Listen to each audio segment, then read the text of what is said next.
محمدا ابدا۔ عزیزان گرامی وقار و حاضرین جمعہ، آج 29 جمادی الاخر ہے۔ رجب شریف کے چاند رات کی امید بھی رکھی جا سکتی ہے۔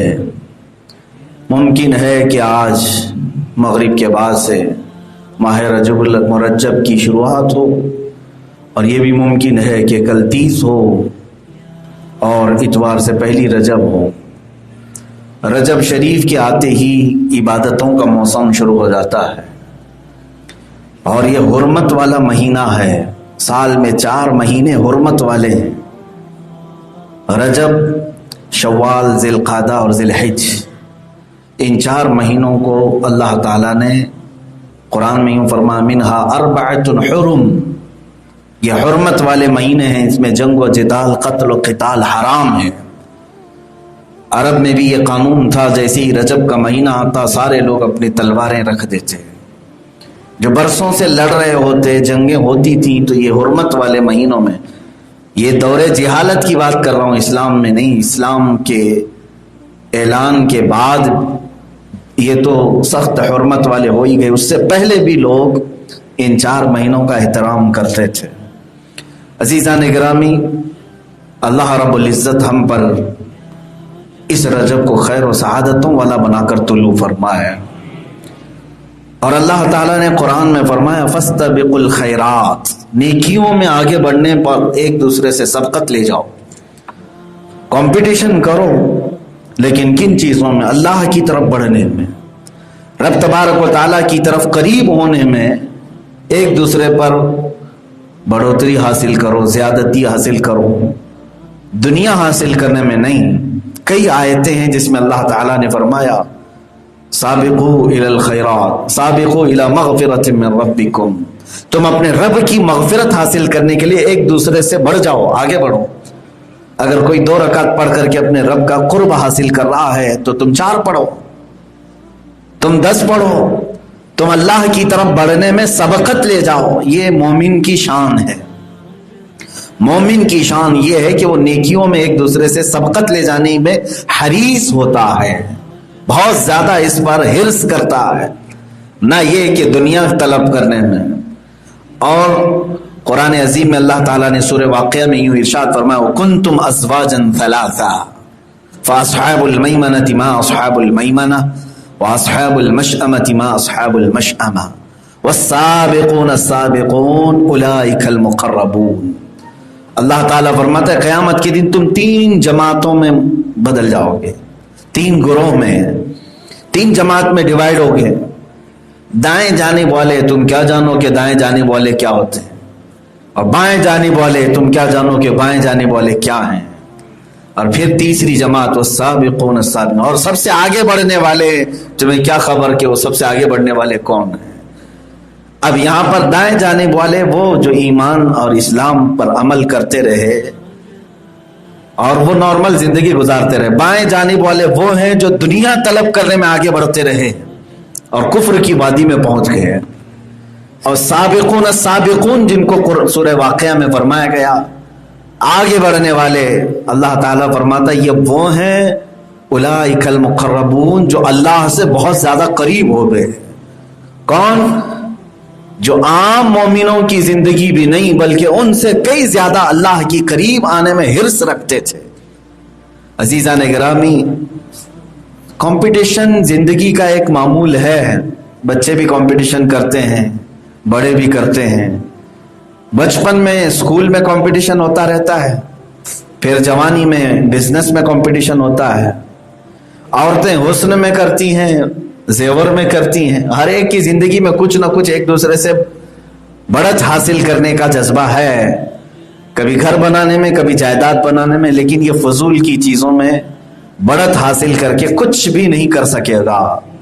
صحابہ اکرام رضوان اللہ علیہم اجمعین میں بھی یہ کمپٹیشن چلتا تھا، لیکن کس بارے میں؟ حدیثیں پڑھتے ہیں ہم، یہاں تک کہ پہلی صف میں بیٹھنے کے لیے قرآن اندازی کرنی پڑ جاتی کہ کون پہلی صف میں بیٹھے، اتنی تعداد میں سب کھڑے ہو جاتے، اور حتیٰ کہ جمعہ کا دن آتا تو فجر کی نماز میں بیٹھ جاتے ہیں کہ جمعہ کی نماز میں پہلی صف ہمیں مل جائے۔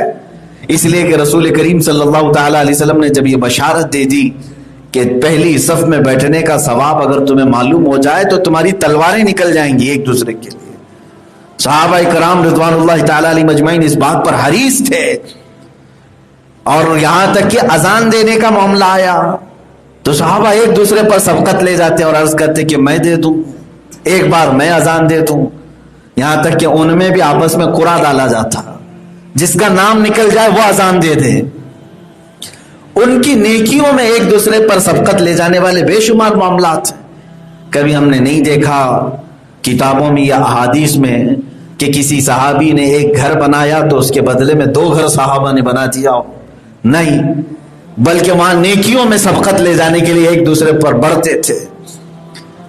اور اگر کوئی خیرات کرتا ہے تو دوسرے صحابہ اس کو بڑی رشک سے دیکھتے. یہی تو بات ہے کہ ایک بار حضرت ابو ہریرہ رضی اللہ تعالیٰ غریب صحابی تھے، یا اصحاب صفہ میں ہیں، جو حضور صلی اللہ تعالیٰ علیہ وسلم کے گھر کے باہر بیٹھے رہتے. جو چیزیں حضور کے پاس صدقہ یا ہدیہ آتا وہ سب اصحاب صفہ میں تقسیم ہوتا تھا، اسی پر ان کا گزر چلتا.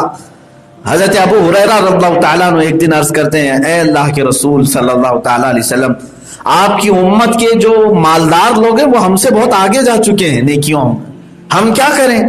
حضور نے پوچھا وہ کیسے؟ کہا ہم بھی نماز پڑھتے ہیں وہ بھی نماز پڑھتے ہیں، ہم بھی روزہ رکھتے ہیں وہ بھی روزہ رکھتے ہیں، یہاں تک تو سب سیم ہے، برابر ہیں. ہم قرآن پڑھتے ہیں وہ بھی قرآن پڑھتے ہیں، لیکن وہ اپنا مال خیرات کر کے ہم سے آگے بڑھ جاتے ہیں، ہمارے پاس مال نہیں ہے. کبھی وہ غلام آزاد کرتے ہیں، ہمارے پاس اتنی طاقت نہیں ہے، وہ نیکیوں میں مال کی وجہ سے ہم سے آگے بڑھے ہوئے ہیں، ہم کیا کریں؟ رسول پاک صلی اللہ تعالیٰ علیہ وسلم نے ارشاد فرمایا. یہ دیکھیں، یہ خواہش اس طرح کی کہ ہم کیوں نہ آگے بڑھے نیکیوں میں مالداروں سے. حضرت ابو ہریرہ نے یہ نہیں پوچھا کہ انہوں نے 4 گھر بنا لیا، ہمارا کوئی گھر ہی نہیں بنا، بلکہ یہ فرما رہے ہیں وہ صدقہ اور خیرات کر کے ہم سے نیکیوں میں آگے چلے گئے، غلام آزاد کر کے ہم سے آگے چلے گئے، ہم پیچھے رہ گئے. حضور پاک صلی اللہ علیہ وسلم نے فرمایا، اے ابو ہریرہ، کیا میں تمہیں ایسا عمل نہ بتا دوں کہ تم وہ کرو گے تو وہ مالداروں کے برابر آ جاؤ نیکیوں میں، اور کبھی ہو سکتا ہے تم ان سے بھی آگے بڑھ جاؤ. حضرت ابو ہریرہ نے عرض کیا، آقا بتا دیں. حضور صلی اللہ تعالیٰ علیہ وسلم نے ارشاد فرمایا، تم ہر نماز کے بعد 33 بار سبحان اللہ، 33 بار الحمدللہ، 34 بار اللہ اکبر پڑھو. امت کے جو مالدار خیرات یا غلام آزاد کرتے ہیں ان کے برابر تم بھی پہنچ جاؤ گے. حضرت ابو ہریرہ رضی اللہ تعالیٰ عنہ خوش ہو گئے. جو غریب صحابہ تھے ان کو سب کو بتا دیا کہ یہ عمل کرو اور ہم کسی سے پیچھے نہیں رہیں گے. سب اس عمل میں رہ گئے. 10-12 دن گزرے تھے کہ پھر یہ غریب صحابہ حضور کے پاس آئے. کہا، یا رسول اللہ صلی اللہ تعالیٰ علیہ وسلم، ہم کو تو آپ نے یہ عمل بتایا اور ان مالداروں کو بھی یہ عمل پتہ چل گیا، وہ بھی کرنے لگ گئے ہیں، وہ خیرات بھی کر رہے ہیں، غلام آزاد بھی کر رہے ہیں، اور یہ وظیفہ بھی پڑھ رہے ہیں. تو پھر وہ آگے بڑھ گئے. اللہ کے حبیب صلی اللہ تعالیٰ علیہ وسلم نے مسکرایا اور ارشاد فرمایا، ذالک فضل اللہ یؤتیہ من یشاء، یہ اللہ کا فضل ہے، وہ جسے جتنا چاہے عطا فرمائے. عزیزان گرامی وقار، یہ صحابہ اکرام کا جذبہ تھا ایک دوسرے سے آگے بڑھنے کا. عبادتوں کا موسم اگر آ رہا ہے، آپ ابھی سے تیاری کرو. ایک دوسرے پر میں سبقت حاصل کر رہا ہوں، نمازوں کی طرف، نوافل کی طرف، قرآن کی تلاوت کی طرف، ذکر و اذکار کی طرف، درود مبارکہ کی طرف بڑھو، تیزی سے بڑھو. بچوں میں بھی یہ کمپٹیشن ہونا چاہیے. اگر تمہارے 2 بچے ہیں تو انہیں لگاؤ کہ رجب کے مہینے میں پورا تم سورہ یاسین سنا کر کے دکھاؤ، زبانی طور پر تم سورہ رحمان سنا کے دکھاؤ. یا بچوں میں اس بات کا کمپٹیشن ہو کہ یہ بڑا تمہارا بھائی حضور پاک صلی اللہ تعالیٰ علیہ وسلم کی بارگاہ میں 20,000 مرتبہ درود پڑھ چکا ہے، تو کتنا پڑھے گا؟ بچوں میں اس کا بھی کمپٹیشن ہوتا ہے. وہ اپنے بڑے بھائی سے آگے بڑھنے کے لیے ہو سکتا ہے وہ 25,000 پڑھے، لیکن ان دونوں کا ثواب ماں باپ کو دیا جائے گا. دونوں کا ثواب ان ماں باپ کو جو نیکیوں میں انہیں آگے بڑھانے میں لگاتے ہیں. یہاں کمپٹیشن کن چیزوں میں لگایا جاتا ہے؟ دنیاوی ہرس میں، مالداری میں. ماں باپ تو انہیں بتاتے بھی ہیں، ٹھیک ہے ایجوکیشن اپنی جگہ پر، لیکن انہیں ہمیشہ ذہن و دماغ میں یوں ڈالا جاتا ہے، دیکھو فلاں کا بچہ مہینہ 1,00,000 روپے کماتا ہے، تو کیا کرتا ہے؟ فلاں کا بیٹا مہینہ 1.5 لاکھ اس کی انکم ہے، تو کیا کرتا ہے؟ اس کے اندر دنیا طلبی اور ہرس ہم ڈالتے چلے جاتے ہیں، اور وہ اپنے ماں باپ کے اس سپنے کو پورا کرنے کے لیے 1 لاکھ کی انکم لانا ہے، چوری سے آئے، ڈکیتی سے آئے، ٹوپی پہنا کے آئے، دھوکے سے آئے، اسے یہ نہیں، بلکہ کمپٹیشن دوسروں کے طور پر یوں لگاؤ، فلاں 1 لاکھ کماتا ہے تو کیا ہوا، لیکن نمازیں غائب کر کے کماتا ہے، شریعت کو چھوڑ کر کے کماتا ہے۔ بیٹا اگر تجھے اللہ تعالی حلال 1 لقمہ عطا کرے 5 وقت کی نمازوں سے، میں سمجھتا ہوں تو دنیا کے کروڑ پتی سے زیادہ امیر ہے۔ اللہ نے تجھے یہ سعادت بخشی ہے، تو زیادہ امیر ہے، تو زیادہ دولت مند ہے۔ سیدنا عمر فاروق رضی اللہ تعالیٰ عنہ، حضرت ابو بکر صدیق رضی اللہ تعالیٰ عنہ میں جو کمپٹیشن تھا وہ حدیث کی کئی کتابوں میں موجود ہے۔ دونوں ایک دوسرے سے آگے بڑھنے کی کوشش کرتے تھے ہمیشہ۔ ایک بار فجر کی نماز کے بعد رسول پاک صلی اللہ تعالیٰ علیہ وسلم صحابہ کو وہیں بیٹھنے کا حکم دیتے ہیں، سب بیٹھ گئے۔ حضور پاک صلی اللہ تعالیٰ علیہ وسلم نے پوچھا کہ میرے صحابہ، میں دیکھنا چاہتا ہوں کہ تم میں نیکیوں میں سب سے زیادہ آگے کون بڑھتا ہے۔ ایک ایگزام ہو رہا ہے، ایک امتحان ہو رہا ہے، تو حضور صلی اللہ تعالیٰ علیہ وسلم نے مجمع میں پوچھا آج کون روزے سے ہے، کون روزہ رکھا ہے۔ یہ رمضان کی بات نہیں تھی، تو حضرت ابو بکر صدیق کھڑے ہوئے، عرض کیا آقا رات کو ہی میں نے نفل روزے کی نیت کر لی تھی اور میں روزے سے ہوں۔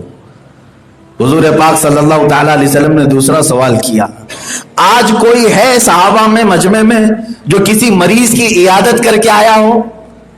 تو حضرت عمر کہتے ہیں ابھی تو ہم فجر پڑھ کے یہیں بیٹھے ہیں، کہیں گئے ہی نہیں ہیں۔ تو حضرت ابو بکر کھڑے ہوئے، آقا میں ہوں، فجر کے لیے آ رہا تھا، مسجد میں آنے سے پہلے عبد الرحمن بن عوف بیمار تھے، میں ان کی عیادت کر کے آیا، ان کی خیر خیریت پوچھا، ان کے احوال دریافت کیا، اور اس کے بعد مسجد آیا ہوں، عیادت بھی کر کے آ گئے بیمار کی۔ حضور پاک صلی اللہ تعالیٰ علیہ وسلم نے مجمع میں، صحابہ سب تھے، پھر پوچھا آج کوئی ہے جو کسی مسکین کو کھانا کھلایا ہو؟ حضرت عمر کہتے ابھی فجر کا وقت ہے، نماز پڑھ کر کے بیٹھے ہیں، گئے ہی نہیں گھروں پر۔ حضرت ابو بکر صدیق پھر کھڑے ہو گئے اور عرض کرتے ہیں آقا مسجد پہنچا تھا، دروازے پر ایک سائل کھڑا تھا اور اس کو کسی چیز کی حاجت تھی، میں نے اپنے بیٹے عبد الرحمن سے کہلوا کر اس کی جھولی میں ایک روٹی ڈال دیا تھا اور پھر نماز کے لیے حاضر آیا۔ اتنا سننے کے بعد حضرت عمر کھڑے ہوتے ہیں اور کہتے ہیں یہ بڑی عمر کا شخص کسی میدان میں ہم کو آگے بڑھنے نہیں دیتا۔ حضرت ابو بکر صدیق کو پیار سے وہ کہتے تھے بڑی عمر والے ہیں، اور فرماتے یہ بزرگ کبھی ہمیں کسی میدان میں آگے بڑھنے نہیں دیتا۔ اور حضور اکرم صلی اللہ تعالیٰ علیہ وسلم ان صحابہ میں جب یہ باتیں فضیلت بیان کرتے، حضرت ابو بکر صدیق کا حرص دیکھے نیکیوں کی طرف، پوچھتے ہیں یا رسول اللہ صلی اللہ علیہ وسلم جنت کے کتنے دروازے ہیں؟ حضور صلی اللہ تعالیٰ علیہ وسلم نے فرمایا 8 دروازے ہیں۔ اور آقا صلی اللہ تعالیٰ علیہ وسلم فرماتے ہیں ایک دروازہ ہے جو نمازیوں کے لیے، جس کی نمازیں زیادہ قبول ہو گئی وہ اس دروازے سے جا رہا ہے، جس کا حج غالب آ گیا وہ ایک دوسرے دروازے سے جا رہا ہے، جس کے روزے غالب آ گئے وہ روزوں کا ایک دروازہ ہے اس کا۔ 8 دروازے میرے آقا صلی اللہ تعالیٰ علیہ وسلم نے گنائے۔ حضرت ابو بکر صدیق کا یہ حرص ہے نیکیوں کی طرف، رب کی طرف بڑھنے کا۔ پوچھتے ہیں اے اللہ کے نبی کیا ایسا بھی ہو سکتا ہے کہ ان 8 دروازوں سے کوئی داخل ہو جائے؟ حضور فرماتے ہیں ہاں میرا گمان ہے وہ آپ ہی ہو سکتے ہیں۔ حضور اکرم صلی اللہ تعالیٰ علیہ وسلم فرماتے ہیں وہ آپ ہو سکتے ہیں کہ 8 دروازے سے ابو بکر تم داخل ہو سکتے ہو۔ عزیزان گرامی وقار، وہ صحابہ اکرام کا جو معاشرہ تھا ایک دوسرے میں سبقت لے جانے کا، یہاں تک کہ حضور اکرم صلی اللہ تعالیٰ علیہ وسلم کے دفاع کی بات آتی، ڈیفنس کی بات آتی۔ عبداللہ ابن مسعود رضی اللہ تعالیٰ صحابی فرماتے ہیں جنگ بدر میں حضور صلی اللہ تعالیٰ علیہ وسلم آخری رات ہے، کل جنگ ہونی ہے، رات کے وقت حضور صحابہ کو جمع کر کے پوچھتے ہیں اب بھی تمہارے پاس وقت ہے، تم چاہو تو مدینے واپس چلے جاؤ، ہو سکتا ہے گھمسان کی جنگ ہو، اس لیے کہ کفار بڑی تعداد میں آ گئے، جو اپنا مال، اپنے اولاد، اپنی تمام چیزوں کو بچانا چاہے وہ جا سکتا ہے، تم کیا مشورہ دیتے ہو؟ ایک صحابی حضرت مقداد بن اسود رضی اللہ عنہ کھڑے ہوتے، عرض کرتے ہیں آقا ہم بنی اسرائیل میں سے نہیں ہیں۔ بنی اسرائیل کیا کیے تھے معلوم ہے؟ موسیٰ علیہ السلام کا ایک قوم سے مقابلہ ہو گیا تھا، قوم جبارین، بڑی قوم تھی، بڑے لمبے چوڑے لوگ تھے، اور اس زمانے میں وہ بہت ظلم کرتے تھے، ان سے مقابلہ کرنا تھا حضرت موسیٰ علیہ السلام کو اور ان کی ایمان والی جماعت کو، بنی اسرائیل۔ تو حضرت موسیٰ علیہ السلام نے ان کو بلایا، چلو قوم جبارین سے لڑتے ہیں اور انہیں مات دیتے ہیں. تو بنی اسرائیل نے کیا کہا تھا؟ وہ قرآن میں ہے، اذهبا انت وربک فقاتلا ان ہاہنا قاعدون. اے موسیٰ، آپ اور آپ کے بھائی حضرت ہارون، آپ دونوں جاؤ، آپ کا رب آپ کے ساتھ ہے، ہم یہاں بیٹھ کر کے دیکھیں گے کہ آپ لوگ لڑتے کیسے ہیں. یہ کون کہا تھا؟ بنی اسرائیل نے کہا تھا اپنے نبی کو، قوم جبارین سے اے موسیٰ علیہ السلام، آپ اور آپ کے بھائی جا کر کے لڑیں، جنگ کریں، ہم دیکھیں گے یہاں بیٹھ کر کے کہ آپ لڑتے کیسے ہیں. یہ بنی اسرائیل تھے. تو حضرت مقداد بن اسود جنگ بدر میں حضور صلی اللہ تعالی علیہ وسلم کے سوال کرنے پر کہ کون یہاں رہے گا کون جائے گا، عرض کرتے ہیں آقا ہم بنی اسرائیل نہیں جو یہ کہیں گے اے رسول پاک آپ جائیں اور لڑیں، بلکہ کہتے ہیں اے اللہ کے نبی ہم آپ کے آگے سے لڑیں گے، آپ کے دائیں سے لڑیں گے، آپ کے بائیں سے لڑیں گے، پیچھے سے لڑیں گے، یہاں تک کہ دشمن کا ایک تیر بھی آپ تک نہیں آنے دیں گے، اور اگر آپ تک کوئی آتا ہے تو وہ ہماری لاشوں کو روند کر کے آئے گا. یہ حضرت مقداد بن اسود نے کہا. حضور صلی اللہ تعالیٰ علیہ وسلم خوش ہوئے اور اللہ تعالیٰ کی طرف سے انہیں بشارت سنائی صرف اس جذبے کی وجہ سے. آپ سنیں حضرت عبداللہ ابن مسعود اس جنگ میں تھے، وہ زندگی پر کہتے ہیں کاش اللہ تعالیٰ مقداد بن اسود کی زبان میری زبان میں رکھا ہوتا، میرے منہ میں رکھا ہوتا، اور جنگ بدر کی رات میرے بھائی مقداد نے جو جملے کہے تھے ایک بار میں کہا ہوتا تو آج فخر کر رہا ہوتا. یعنی ان باتوں پر بھی وہ ایک دوسرے پر سبقت لے جانے کی کوشش کرتے اور نیکیوں پر دوسروں کے لیے رشک کرتے. اور ایک دو چیزیں جو نیکیوں میں بڑھنے کی ہیں، حضرت ابو بکر حضرت عمر رضی اللہ تعالیٰ دونوں حضور صلی اللہ تعالیٰ علیہ وسلم کے ساتھ رات میں جا رہے تھے، اور رات کے وقت حضرت عبداللہ ابن مسعود یہی صحابی نماز پڑھ رہے تھے اپنے گھر میں، قرآن کی تلاوت بلند آواز سے کر رہے تھے. حضور رک گئے، باہر رکے. جب عبداللہ ابن مسعود رکوع میں گئے تو خوش ہو کر کے کہا اے ابو بکر عمر، بشارت ہے عبداللہ ابن مسعود کو، وہ جو مانگے اللہ آج قبول کرے گا، جو مانگے وہ اللہ قبول کرے گا. حضرت ابو بکر اور عمر ساتھ میں تھے اور رات کو واپس آ گئے. حضرت عمر کہتے ہیں میں صبح فجر سے پہلے بھاگا عبداللہ ابن مسعود کو بتانے کے لیے کہ ہم رات گزر رہے تھے رسول پاک صلی اللہ علیہ وسلم کے ساتھ، تم نماز پڑھ رہے تھے، حضور نے سن لیا. آئے، کہا کہ اے عبداللہ ابن مسعود بشارت ہو تم کو، رات کو تمہاری نماز رسول پاک نے سنا، ہم بھی ساتھ میں تھے، اور کہا ہے کہ اللہ سے تم جو مانگو گے اللہ قبول فرمائے گا. عبداللہ ابن مسعود فرماتے ہیں آپ کو خیر ہو اے عمر، رات ہی کو ابو بکر آ کر مجھے بشارت سنا کے گئے، رات میں ہی وہ آ کر کے سنا کے جا چکے.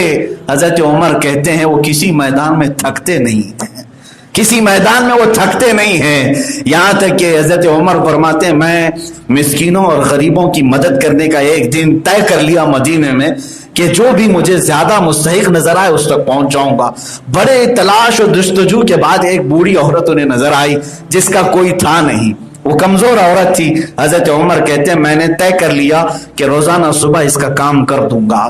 فجر کے وقت جب گئے تو دیکھا اس کے گھر میں کچرا جھاڑا ہوا ہے، بستر جمایا ہوا ہے، سب چیزیں سلیقے سے رکھی ہیں.